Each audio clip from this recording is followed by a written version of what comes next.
Hey! Oh, AI reviews!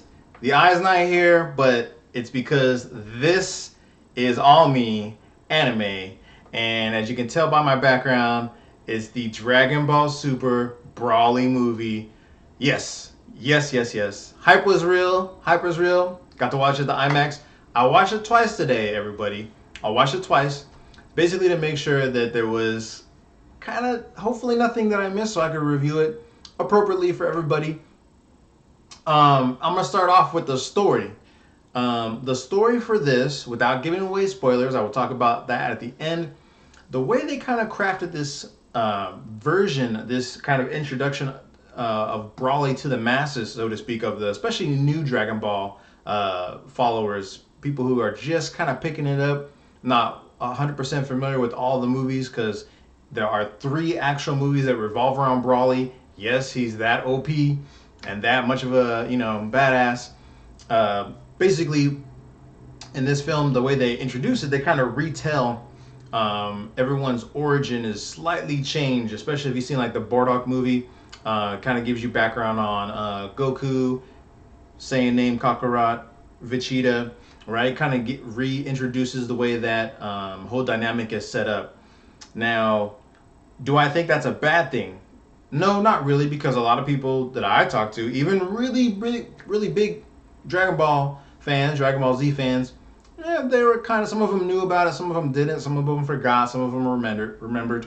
So I don't think it's too bad because technically Brawly was never original canon, like part of the main series and part of the main original manga that was released. So I think it's okay. Do I like the way the story was told? Not bad, not bad. Could it have been better? A little bit better in my opinion, but not bad overall.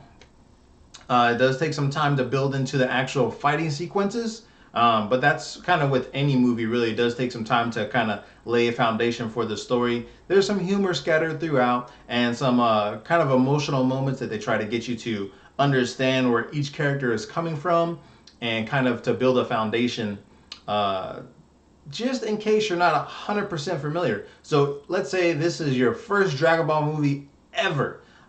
Technically, you could probably come into this and kind of understand everything. Maybe you wouldn't have as much appreciation for some of the jokes or some of the kind of play on words or references. However, I still think you could get a lot out of this film. Now, I have heard criticisms over the 3D that's used in the film. Personally, I don't think that that was a big issue. What I have an issue with is the overall animation. Um, Mostly good, but there are a lot of parts where you can clearly tell it seems like they just didn't care. Like there are parts where Goku's mouth isn't even drawn, Vegeta's mouth isn't even drawn. They don't even have faces. It's kind of nothing there. Just the outline of the hair, and it's kind of annoying to me to see as much detail and focus as they put on this major production to kind of see that surface in this film. Almost kind of like, what was the point of releasing a major motion picture if you were going to cut corners somewhere? I also, sorry, I'm a bit more of a purist. I don't care for the English dub at all.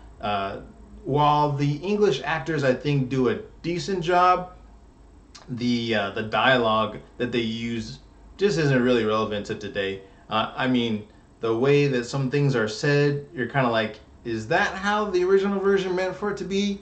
I don't know. Very questionable. Very questionable. So overall, though, like I said, the speaking parts of it weren't too bad. I would say generally the audience enjoyed it. I got some laughs out of it myself. I enjoyed it. It was okay. Like I said, I think I'll probably like this film even more when I watch the actual sub version, or even to sit down and watch the actual original dialogue version, even without subs. I think I might have appreciated just a little bit more and kind of guessing what was happening from my own perspective. Um, Now the direction they take with the action and fighting sequences, man, I'm kind of torn on that. Okay, so number one, fighting pretty good. Although I think the way Brawly is portrayed is more like brawler instead of technique and um, the way he fights is a little bit like mixed with kind of like a style, but also with like a little bit more like wrestling moves, if that makes sense. So he has a lot more throws and whatnot in his fighting style in this version of Brawly. And then the yelling. There is an ungodly amount of just powering up and yelling in this film. Now I know a lot of people will say that's what Dragon Ball Z is all about, or Dragon Ball is about. To be fair though, no, not if you really watch a lot of the other movies or even the series. I think in Super is where they started to have a lot more yelling, in my opinion, than previously. But there's a lot of yelling sequences in here and a lot of overused yelling animation shots, in my opinion. Kind of like from Goku and from Vegeta, and a lot with Broly. They don't have him say too terribly much, but then again, in the previous films that he was featured in, he didn't really verbalize a whole lot. So even now, is way more than what we ever had before. But he does a lot of yelling to try to express himself. He does a little bit of talking, but mostly during his fight scenes is all yelling, yelling, yelling. So I would have personally liked for them maybe to cut that part out, and then I don't know how much of it is over exaggerated for the English dub, because I know in the subs usually in the original Japanese dialogue, sometimes there's more of like a yelling out of like agony or something like that, but it's usually not as long and drawn out as a lot of the scenes were in this version of the fights. So that's kind of my biggest gripe. Overall, fight scenes very smooth, very clean. A lot of good surprises if you haven't been following some of the rumors that are out there with everything that's going on right now for Dragon Ball Super and the future of it. So overall, what would I rate this film? I am gonna give it a 4, just because I'm being critical of it. I would like to give it, the fan in me just wants to give it a 5, because anything brand new Dragon Ball Super is badass.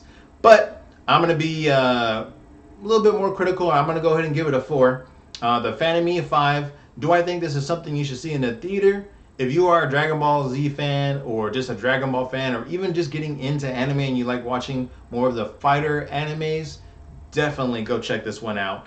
Drops the 16th of January when this is being released, and then it should be in theaters for quite some time as long as everyone keeps going to check it out. So enjoy. I had a great time watching the film. I watched it twice today, and at this point, I'm going to get into spoilers. Dun dun dun dun dun. So if you don't want to hear anything else after this, check out another video. All right. So spoilers. Okay. I'm not gonna get into too spoilery, but I'm gonna talk about this as a whole because, like I said, I'm a really big fan of this, and I really, really, really wanted this to do well. And I'm just kind of making some general suggestions on what I think probably may stand out to other people, as well as like suggestions. So spoiler number 1: fusion. Fusion, okay? So obviously we have Dragon Ball Z, where Trunks and Goten fuse.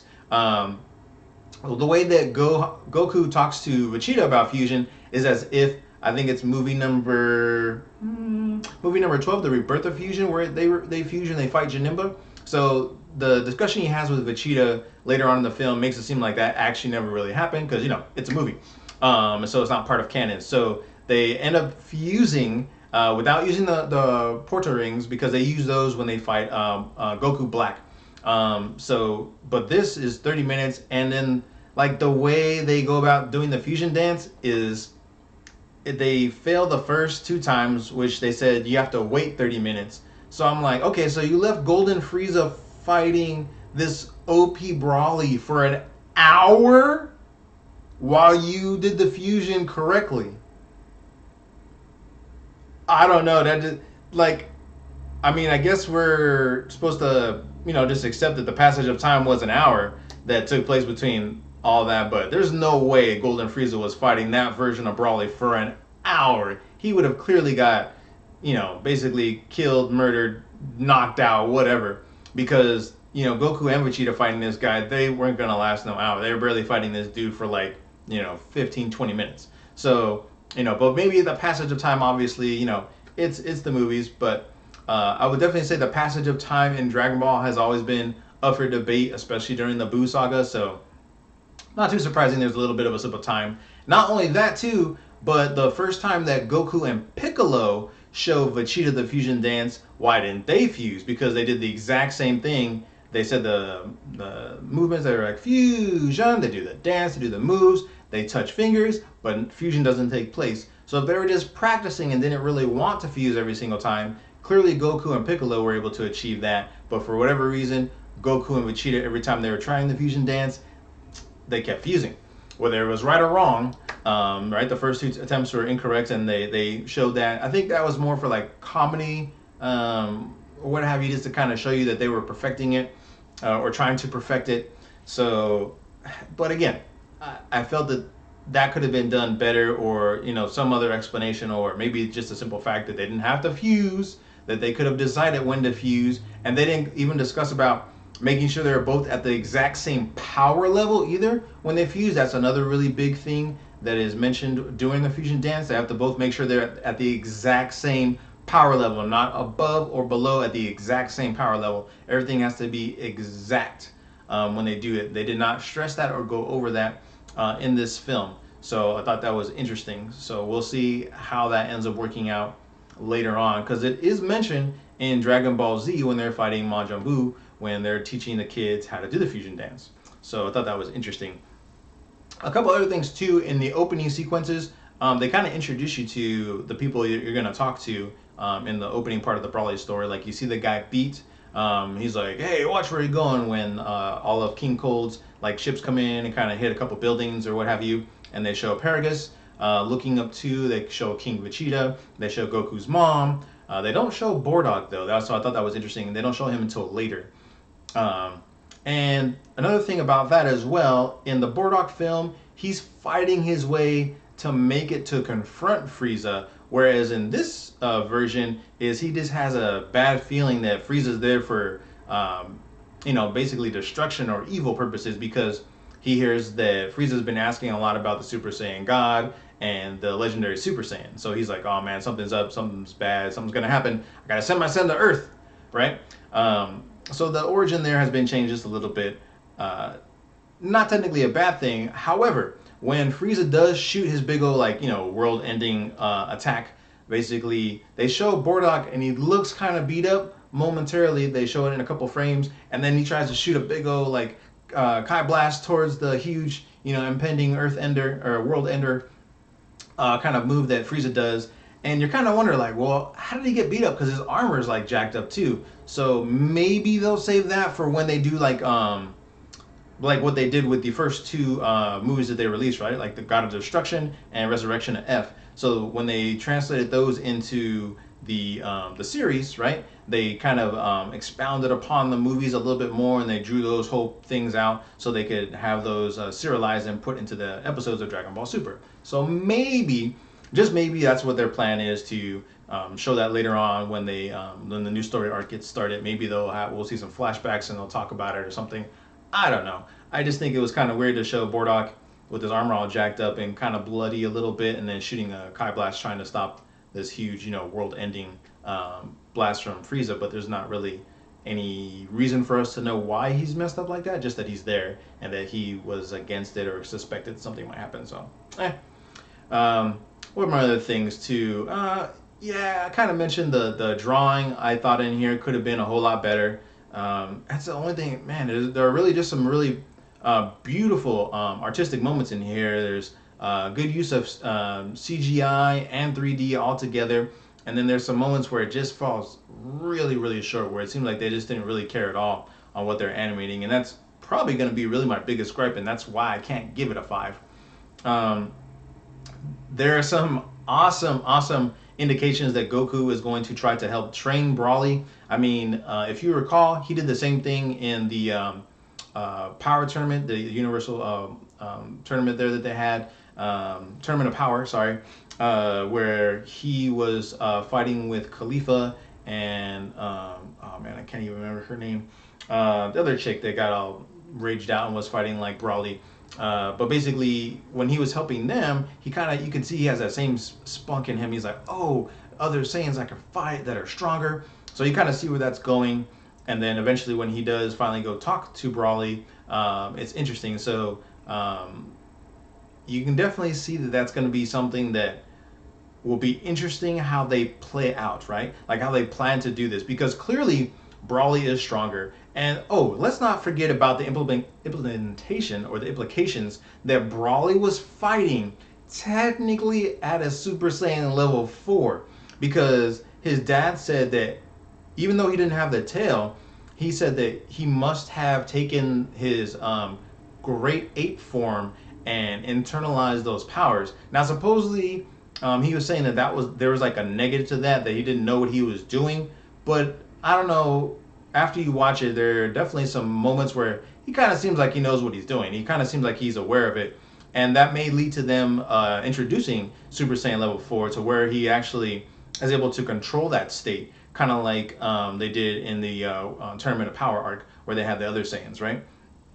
So that may be something that ends up becoming canon officially. So that would be really, really interesting to see if they end up doing that or not. Aside from that, I can't wait to see what ends up happening with the whole thing, especially with Whis and Beerus. So Beerus and Whis are kind of aware of this new Super Saiyan, and Whis seems very intrigued by his power level. So it'll be interesting to see, especially how far they're going to take it. Like if Brawly can achieve Super Saiyan God, Super Saiyan Blue, even, man, like there's literally no telling like how strong he could potentially get, and also how directly that will impact Goku, right? Because his ultimate form at this present time is still Ultra Instinct. Apparently, nothing else at this point in time trumps Ultra Instinct, as we saw, and he's kind of still not even mastered that, right? Like he did that for the one episode against Jiren, but it's technically not a master technique quite just yet.